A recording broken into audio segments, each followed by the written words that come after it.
Figaro Radio. Un autre regard. Anne de Guigné et Salomé Boulet. Figaro Radio. Bonjour Anne de Guigné. Bonjour Salomé. Après des semaines à discuter immigration, vous avez décidé aujourd'hui, dans votre chronique Un autre regard, de nous parler émigration. Oui, et ce n'est pas simplement par esprit de contradiction. En fait, il y a une enquête qui a été menée autour de Noël dont les résultats sont assez étonnants. 30% des Français, selon ce sondage OpinionWay pour Économie Matin et Taïga, 30% des Français songeraient à s'expatrier en raison du climat économique et politique du pays. Plus inquiétant, il serait même 54%, plus que la moitié, parmi les 18-24 ans. Ces chiffres ne sont pas à prendre au pied de la lettre. Ils reflètent le mouvement d'humeur d'une partie de la population, à l'issue d'une année, on se rappelle, qui n'a pas été très facile. Mais ils reflètent aussi une réalité. L'émigration s'est envolée ces dernières années en France.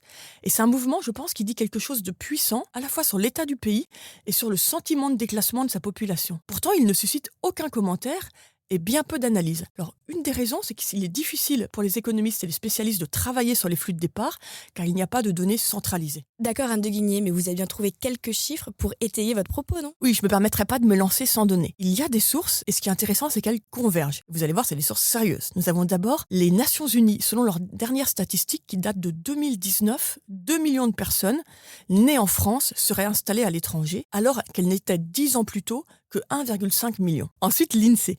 L'INSEE calcule de son côté le solde migratoire, soit la différence entre les entrées et les sorties. Or, selon l'Institut, ce solde est devenu proche de moins 160 000 depuis 2014, alors qu'il n'était qu'à moins 50 000 en 2004. Enfin, l'OCDE, et c'est peut-être le plus intéressant, l'OCDE calcule donc les départs de Français vers les autres pays de l'OCDE, donc pas toute la planète. Et selon l'OCDE, le nombre de départs a oscillé entre 100 000 et 120 000 par an de 2014 jusqu'au Covid. C'est vrai que les chiffres, maintenant avec le Covid, il faut les prendre peut-être avec des pincettes, parce qu'il y a eu tant de restrictions, donc on verra les prochains chiffres en 2022. Je pense qu'il faut les attendre pour voir la tendance de long terme. Mais de 2014 à 2018, entre 100 000 et 120 000 départs, contre environ 80 000 entre 2006 et 2010. Et ce qui est intéressant, c'est que contrairement aux enseignements du sondage de fin décembre, ce sont en fait plutôt des profils macronistes, si je puis dire, en tout cas des personnes très diplômées qui quittent le pays. Et je vais vous citer une étude de la direction du Trésor à Bercy qui date de 2021 qui le souligne bien. Les économistes de Bercy nous disent qu'au cours des 15 dernières années, l'écart entre les distributions de l'éducation des émigrés et des natifs restés en France s'est accentué. C'est-à-dire que la part des diplômés du supérieur parmi les émigrés a augmenté de 16 points, alors qu'elle n'a augmenté que de 11 points parmi les non-immigrés. Donc on voit bien le problème, partent de France des personnes très diplômées, donc qui auraient potentiellement un impact important sur l'économie. La France devient-elle pour autant une terre d'émigration ? Salomé, c'est la bonne question et la réponse, elle est simple. Bien sûr que non.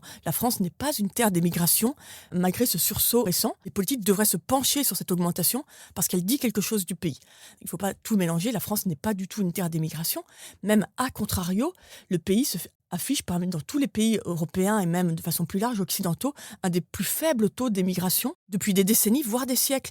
Au 19e siècle et au 20e siècle, il y a eu énormément pour le coup, d'essais, même de romans sur la question. Vous avez vu des cohortes d'Italiens, d'Irlandais, d'Allemands et de Russes qui ont quitté leur pays pour les États-Unis. À la même époque, très peu de Français ont pris le bateau. Ils sont en grande majorité restés tranquillement dans leur village. Alors, c'est un sujet de questionnement, mais une des explications de cette sédentarité pour être le faible densité démographique du pays à ce moment-là, au 19e. Il y a un épisode qui est très connu, qui est la révocation de l'édit de Nantes, qui est à la fin du XVIIe. C'est quand les protestants sont en grande majorité quitté le pays.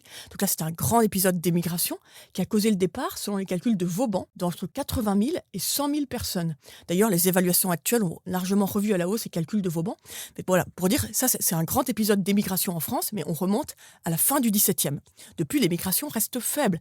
Donc en soi, se dire que les Français redécouvrent ou découvrent au XXIe siècle l'attrait de la vie à l'étranger, ce n'est pas forcément négatif, seulement s'ils rentrent ensuite au pays. Merci Anne de Guigné. Merci Salomé. Je rappelle que l'on peut retrouver votre chronique Un autre regard sur Figaro Radio, le site du Figaro et toutes les plateformes d'écoute. À bientôt. À bientôt.